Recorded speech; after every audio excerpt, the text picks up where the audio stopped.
माझ्या मासाहेबांनी पाहिला होता चंद्रकांत पाटील, शिवाजी पाटील.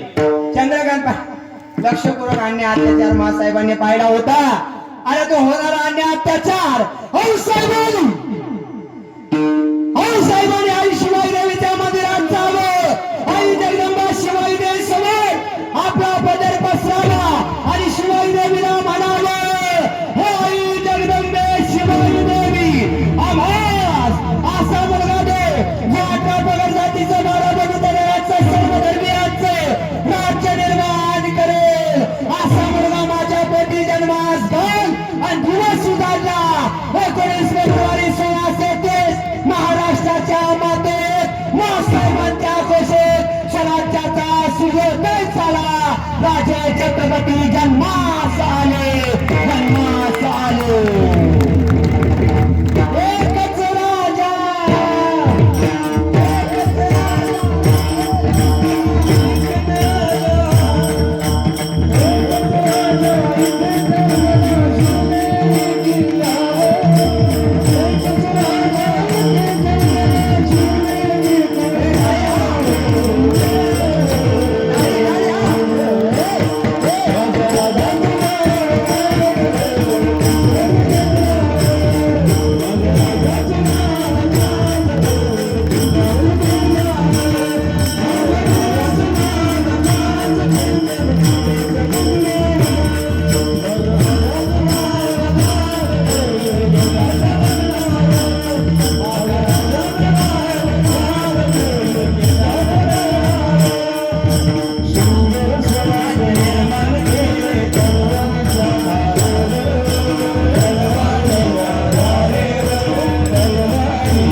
छत्रपती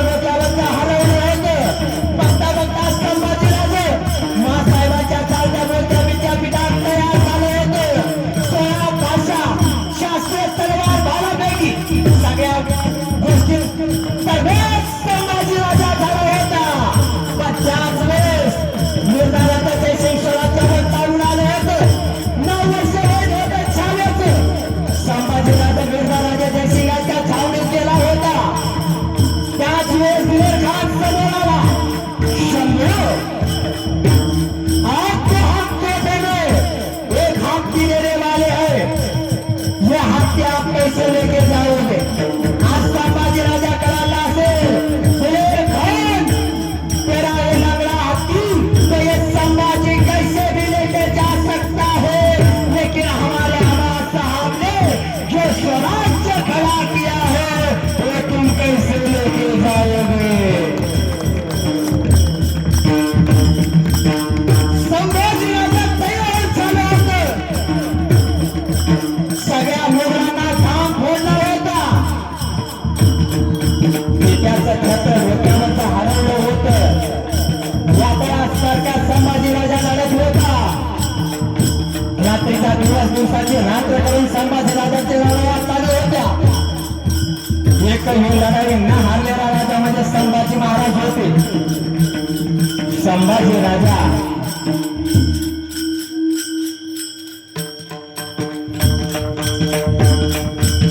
संभाजी महाराज संगमेश्वर मध्ये मुक्कामाला असताना घात झाला होता माझ्या संभाजी राजाचा. संभाजी राजाचा घात झाला होता. संभाजी राजा मुक्कामाला होतो. रात्रीचा प्रहर होता आणि अचानक जाग आली. आमच्या माळोजी बाबाने बघितलं. संताजी आवाज दिला, ए ए संताजी. शब्द ऐकला संताजी धावत आलं. काहो माळोजी बाबा का आवाज देताय? अरे संताजी डोळ्यासमोर बघ ना, येताना हिरवी झेंडे दिसतात. संताजी येताना तलवारीचा घरघराचा आवाज येतोय. अरे संताजी घात झालाय संताजी. शब्द ऐकला संताजींना बघत राहिलं. माळोजी बाबा झालंय काय? संताजी आपण वेड्यात अडकलो. अरे आपलं शंभूराचं वेड्यात अडकलं. शंभूराचं कुठे? संताजी बाबा शंभूराचं सरदेसाईच्या वाड्यात. शब्द ऐकला आणि संताजी आणि आमचं बाबा माळोजी बाबा धावत आलं. सरदेसाईच्या वाड्याच्या बाहेर उभं राहिलं. तसं डोळ्यात समोर दिसलं कवी कलश. माळोजी बाबा या वक्ताला होय कवी घात झालाय कवी. शंभूराचं कुठे? माळोजी बाबा राज झोपल्यात. शब्द ऐकला उठवा की राजांना घात झालाय. अहो मुक्रम आलाय. शब्द ऐकला कवी कलशाला तलवारीवर हात ठेवला. संभाजी राजाच्या जवळ धावून झोपलेल्या संभाजी राजाच्या पायाला हात लावला. हात लावल्याच्या नंतर डोळे उघडले छाव्यानं. बघितलं कोण? कवी. अहो या वक्ताला आणि आमच्या पायाला का म्हणून हात लावताय? राज उठावं, राज निघायचंय, राज घात झालाय राज. शब्द ऐकला घात आमचा होय राज.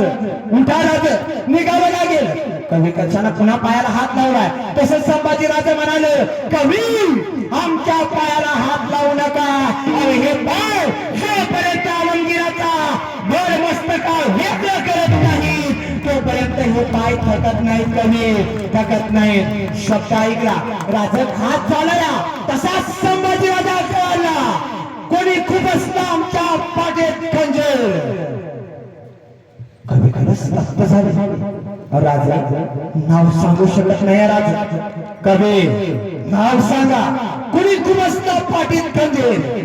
शब्द पुन्हा ऐकला. राजा गणोजी शेळके. शब्द ऐकला तलवारीवर हात दिला आणि डोळ्यातून पाणी आलं. जगदंबेचं स्मरण केले. अरे आमचे गद्दार निघाले नसते तर या संभाजीने दिल्लीच्या तख्तावर सुद्धा स्वराज्याचा भगवा फडकवला असता. भगवा फडकवला असता. कवली तलवार हातात घेतली. तलवार हातात घेतल्याच्या नंतर लढाई सुरू झाली होती. अल्लाहू अकबर करत सैन्य आंदोलन होतं. सरदेसाईच्या वाड्यामध्ये रक्ताच्या चिरकांड्या उडत होत्या. रक्ताचा अभिषेक होत होता. पण छावा कुणाच्या हातात येत नव्हता. दिशेल त्याच्या माना कापल्या जात होत्या. रक्ताच्या चिरकांड्या उडत होत्या. वाघाला पकडणं एवढं सोपं नव्हतं. जवळ येत होते. तलवार फिरत होती. सपा सपा मारा वेगवेगळ्या होत होत्या. संभाजीराजा हातात यायला तयार नव्हतं, पराकाष्ठेनं लढत होतं. हा वाहन पकडणं सोपं नाही, पण आपल्यातल्या गद्दाराने सांगितलं, मुकरजी एक काम करा, जोपर्यंत संभाजी राजाचे हात मोकळे आहे तोपर्यंत या वाघाला पकडणं सोपं नाही. आणि दुर्दैव आमच्या छाव्याचं, आपल्या गद्दाराने पाठीत खंजीर घोषला, साखरदंड फेकले. पहिला साखरदंड अडकला हातात, हात ओढला गेला, छाव्यानं परत ओढले आणि 10-15 जणांना फेकत होता हा वाघ.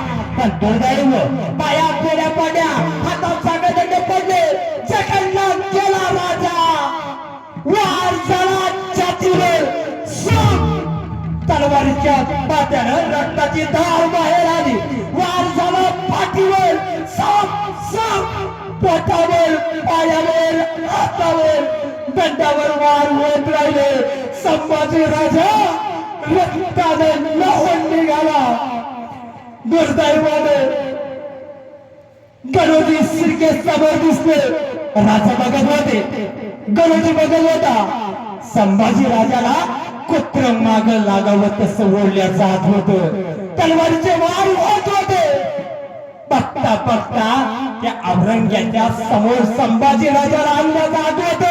हुजूर, बड़ी खुशी की खबर है, संभा गिरफ्तार हुआ है. शब्द ऐकला, अलंगीर खुश झाला आणि स्वतःची पगडी डोक्यावर घातली आणि संभाजी राजाच्या समोर येऊन उभा राहिला. संभाजी राजाला म्हणाला, शंभो, ये सचमुच शंभू है. बघत राहिला आणि डोळे बघितले आणि कळालं 9 वर्षाचा होता तेव्हा आम्ही याचे डोळे बघितले होते.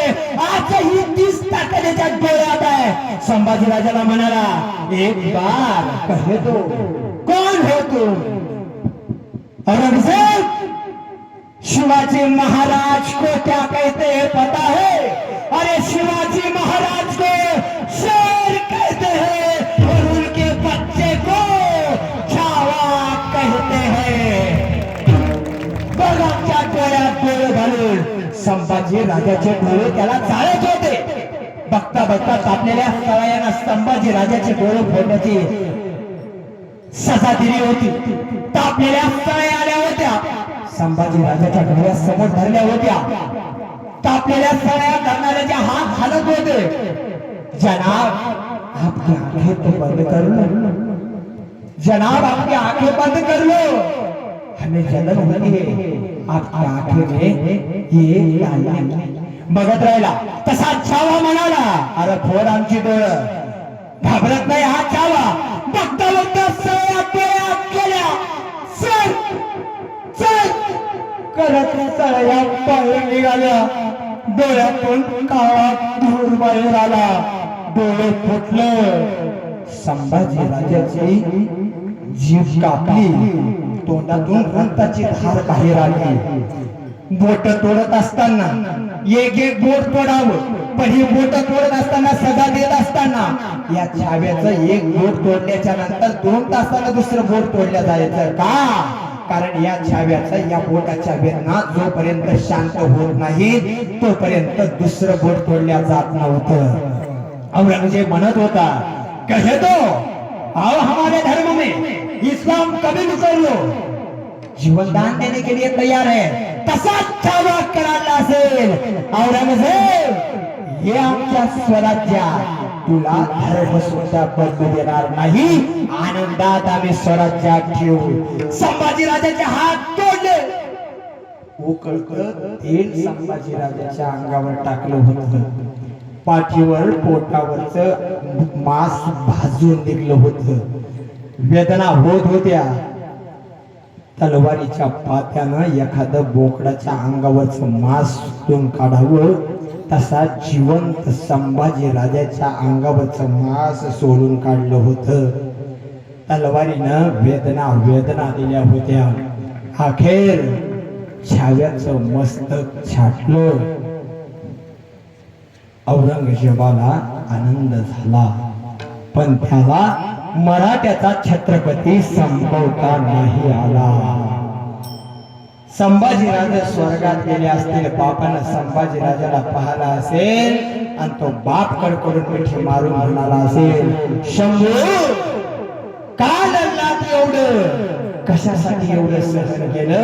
तेव्हा आमचा छावा म्हणाला असेल, आबा कळू द्या त्या आलमगीर साहेबाला, त्याने फक्त एक संभाजीराजा मारलाय, पण या संभाजीच्या मासाच्या तुकड्यातून हजारो संभाजी जन्माला येतील, ते तुला तेच गाडतील. संपला. बरं काही नाही का? महाराज म्हणतात, याला म्हणतात देवाच्या पायी संसार अर्पण करणं. बाबू हा संसार देवापायी झालेली सेवा भगवंताच्या चरणावर अर्पण करण्याच्या अगोदर ज्यांना हात असतील त्याने एकदा जोरदार टाळ्याच्या गजरामध्ये भजन करा. विठोबा रखुमाई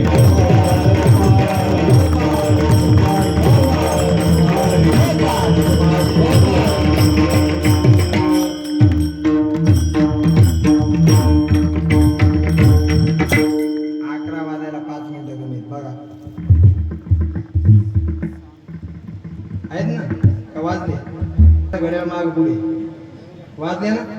आता ओव्हर टाइम द्यायचा नाही, घ्यायचं नाही. आपल्या सर्वांच्या माध्यमातून या ठिकाणी येण्याचा योग आला. त्या निमित्तानं आपल्या सर्व मायबाप श्रोत्यांचं मला दर्शन झालं.